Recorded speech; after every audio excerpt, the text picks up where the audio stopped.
And welcome back to the Delaware Boys Dynasty Football Podcast. Ryan, say what's up to the people. What's going on, everybody? Welcome back to a new show.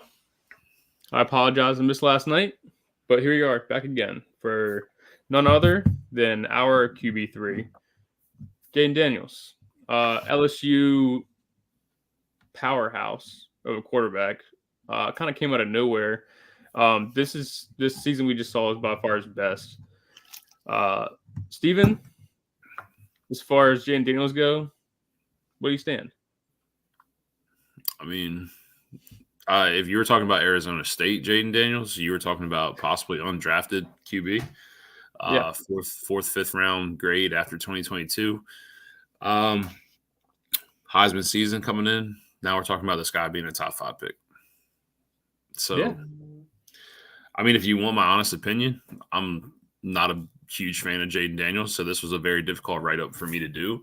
Right. You know what I mean? You know, the fifth year redshirt senior QB breakouts are really tough. You know, he's going to be 24 when he comes into the league. This is a tough situation to navigate. But I did my best when it came to this write-up. I mean, there's positives I like in his game, but there's also negatives. I mean, Yeah, sure. A lot of people you'll see in mock drafts have him as the 1-2, 1-3 in that range. And I can't get behind the statement. So everybody's got different things. I think it's just his dual threat ability, to be honest with you. But just to go through some of the stats for this season, for his Heisman season goes, had just over 3,800 passing yards and just over 1,100 rushing. Accounted for 50 touchdowns for LSU and had 2 games over 400 yards passing, one against a 20th ranked Ole Miss, and not to mention his game against Florida, where he's the first quarterback ever to throw for 350 plus and run for 200 plus. So pretty impressive season out of him. This was his breakout year. I know you mentioned it took till he was 24, but those numbers, man, you don't get that with luck. I'm not saying that. And like everybody's hoping, let's be honest, everybody's saying he has a Lamar Jackson ceiling. I'll be honest with you, I don't see Lamar Jackson. I see RG3, if you want my honest opinion. We're talking about Lamar Jackson with back-to-back seasons over 1,000 rushing yards. We're talking about, granted, Lamar wasn't the greatest passer at Louisville, but he broke out at 19. We're talking about a dude with, over 3,000 passing yards, over 1,100, over 1,000 rushing yards. Don't quote me. Heisman in 2017, 2016, became a full-time starter for the Ravens in 2018 as of like 7 games in. Lamar Jackson, but also was in the 30s when it came to the pick. We're talking about investing a top 5 draft pick into Jayden Daniels. Their situations are completely different. So we'll get into some of the pros and the cons here. It's nothing against this kid, man. It's just these fifth-year senior breakouts, man, it scares me. It's a huge red flag. But I'm going to get into his pros. I also want to point out the fact that 72% completion percentage for him in his in this 2023 season. So that there's nothing wrong with that. It's a hell of an accomplishment. Yeah. He does have 2 awesome receivers, which I gained respect for watching tons of tape. Sure, absolutely. Some pros. Ryan already covered it. Elite athleticism, burst, and speed for the position. This dude is a home run waiting to happen in the backfield. There's no doubt about it. He can burn you 4.5 40. Obviously we talk about the athlete, part of it. He stands out in that he is the best athlete, the QB position in this class. Let's talk about his work outside of the pocket. He's a great athlete, like I said. But the ability to create outside the pocket, he's very dangerous as a runner. We all know that. I mean, you don't have 1,000 rushing yards in college and double-digit rushing touchdowns if you're not dangerous. I will give him credit. He does show flashes of being able to throw outside the pocket. Brian, anything else you want to add? Yeah. I mean, I don't know if you kind of touched on it already, but I think one of the biggest notes is we'll get into my other half of this statement, but as of right now, he's pretty, as far as pocket presence goes, he's pretty solid. He's got some real comfortability there, which I think is something you need in a dual threat quarterback. Now, when he gets to the next level, things could certainly change on that. It's 2 totally different ball games. But from what I've seen in college, he's got pretty good pocket presence, good movement in the pocket. And I like his footwork. Yeah, I do too. That's actually one of my things. Sometimes I feel like it's overstated that QBs are looking to break out and move and make plays outside the pocket. I will say that I do give him credit about he does have, solid pocket management skills. He does know how to climb the pocket well. He knows how to break in, break out, do his things like that. I was impressed with that. The best part of his game, I'll be honest with you, outside of his rushing, is his deep ball accuracy. I will give him credit when it comes to that. He has no problem dropping the ball in a bucket. He is very, very solid in that aspect. And, as a leader of this LSU team, you're a fifth-year guy. I like the way he played. He played calm. He played cool. He played poised. He had a very, very calm demeanor about him. No moment was too big for him. So I was cool with that as well. Yeah, you kind of touched on it too. I know I'm a little bit higher on his arm than you are, but I think he's got – I'm not going to say he's best in the class because that's not fair to some other quarterbacks. But, I think he's got a pretty solid arm in him as well. But you pair the two with pocket presence. He's got a solid arm. I do think he's a little bit of a project. Like, I'm not expecting this guy to bust out in the scene as a rookie and put up numbers that like a Lamar Jackson or AR would have done in their rookie seasons. But I think he's got some staples that he could build on in the league while he's working on the things that he needs to work on. But yeah, that's kind of where I'm at with him. I think we've touched on all my pros. Do you have any more that I'm missing on? No. Yeah, okay. I was going to say. I'm going to be honest with you, man. I just see this as a project management thing because if you don't go to the right coaching scheme where you don't run a heavy RPO-based system with a 1-2 read, get in, get out, I don't know. That's my biggest question with this kid. How can he operate in a traditional NFL-style offense? Obviously, you're not going to ask a QB like this to do that, but there's going to be times where you have to play traditional. If the coaching staff is going to try to change Jayden Daniels' game and how he plays, then they're going to have a problem. You can't do it.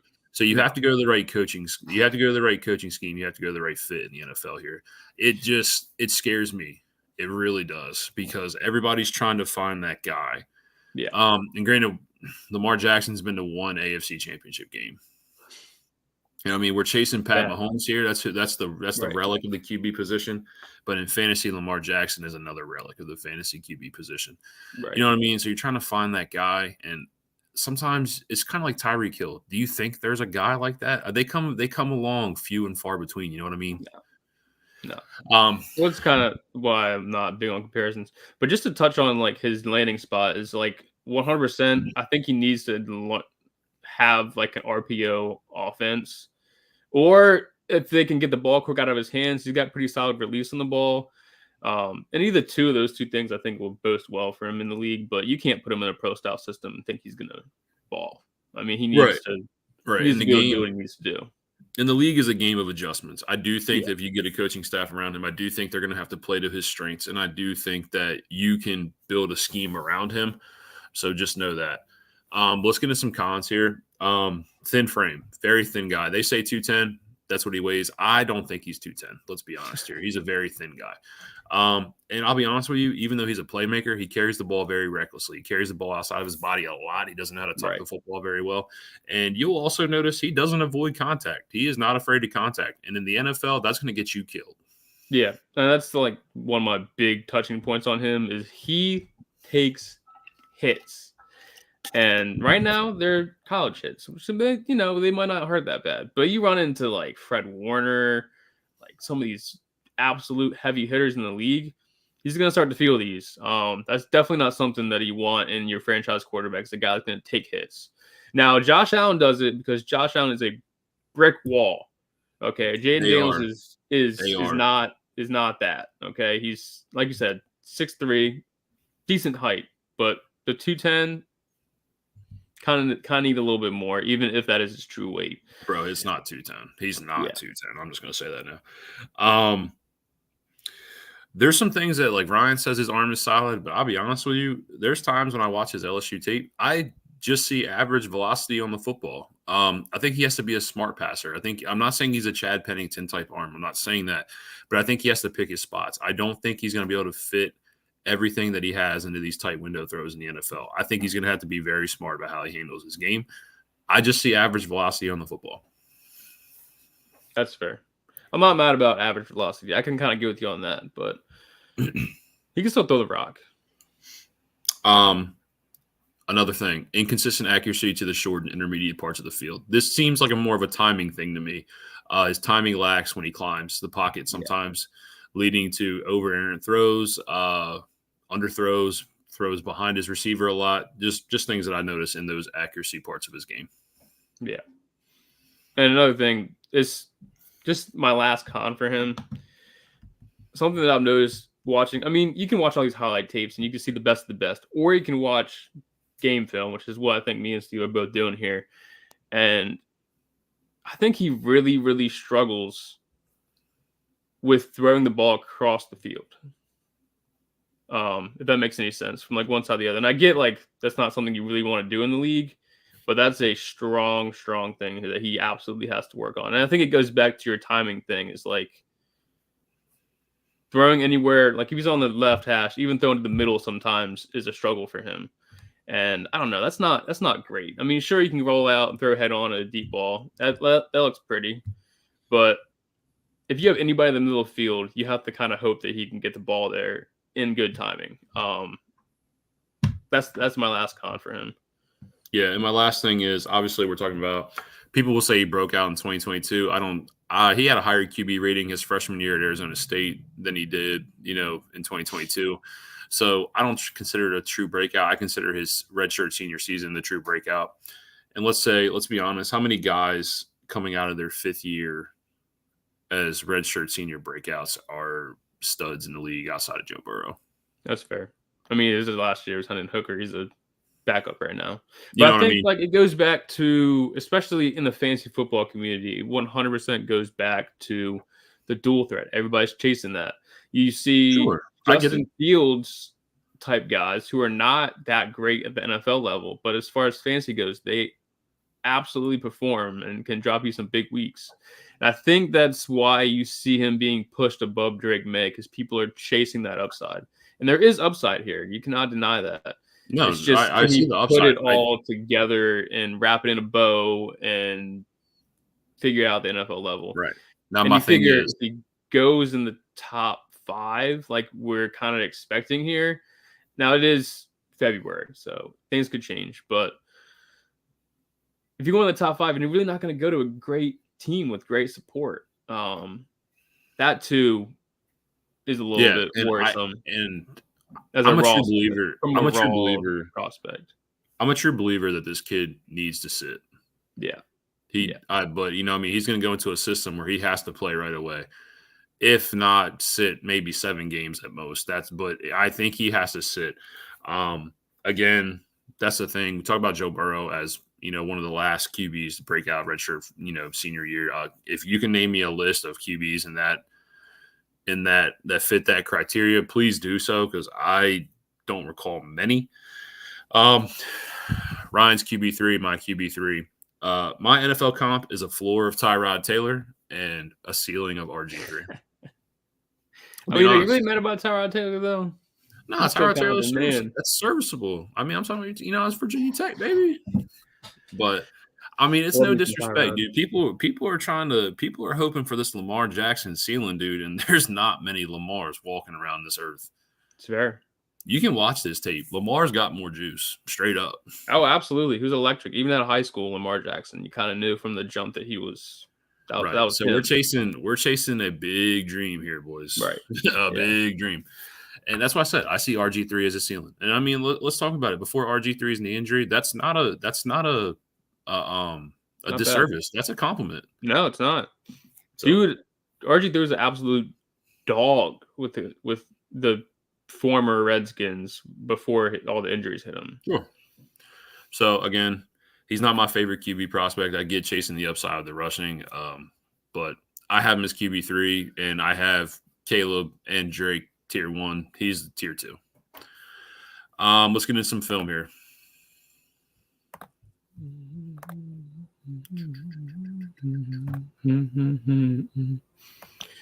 Yeah, you're a little bit lower on Full screen that thing, baby. Yeah, you're going to see a scramble drill here. I'm just going to let this play out. This is just an absolute athletic play from Jayden Daniels here. And let's let it take off. Yeah, it's a option. It's just an athletic play. He takes it to the house. This is also his 200-yard rushing game that Ryan was talking about, over 350 passing, 200 rushing. So just know that. Again, we pull up the next clip. This is also another part of this rushing game from the floor. Let me make sure it's the right one. Yep, this is the right one. This is actually really impressive. I actually really enjoyed this play. I think out of all the ones outside of maybe one is the most impressive because you can see him kind of go through his motions before he decides to take off. And I think that's something we really want to look for. Right. And let him work. Just let the bull work. Fakes the check down and he's gone. Yeah, this was impressive, man. This was impressive. Yeah. No doubt about it.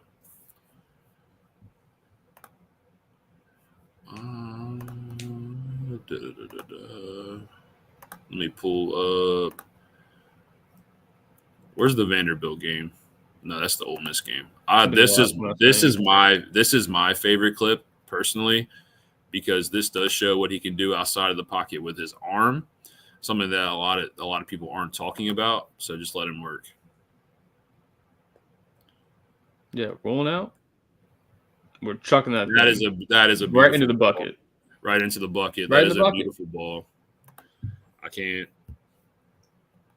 say saying, man. There's some impressive tape here. I did pull some of the better ones, but outside of what I was saying you, there's still plenty out there. And I just love the angle on that clip as well. Yeah, that was a beautiful play. This is also a nice little back shoulder to in the left hash of the end zone here, guys. And we're gonna let her ride. Bing. Just a beautiful play there. Like I said, we're not going to sit here and highlight all the negatives. We're not going to show you all the big hits that he takes, things like that. Right. We want to promote positivity here for Jayden Daniels. Again, it's not someone that I'm as high on as Ryan. But look, we're just not here. We're not here to really bash guys, right? That's not what we're about. Whenever I'm not going to sit here and show you the 3-4 multiple times throughout the season of him getting absolutely cracked. But look it up for yourself. Just know they're there. Brian, anything you want to say before we get out of here? Yeah. Do you want to do something a little different for the end of this podcast? I know I used to do my little speeches back when, but let's try a little experiment. We've done a few of these already. If you've been in a couple, drop your Twitter, drop your YouTube, Instagram, whatever. We'll follow you guys back. Try and get a little bit more in tune with our community, see who's with us, see who's not, see if we can't grow a real audience here. So drop your ads down below. If you've been here, we'll get back with you. Yeah, I also plan on, this is our sixth rookie preview drop. I do plan on running some mock drafts for the rookie mocks. I want to get some data going here as well as we get to. Now that we're past these 6, we haven't done Roma Dunze yet, so I'm going to say 7 because we've done 7 with Troy Franklin. Right. Things get real dicey. Things get crazy at the 1-8 spot in these rookie drafts, so it gets real fun.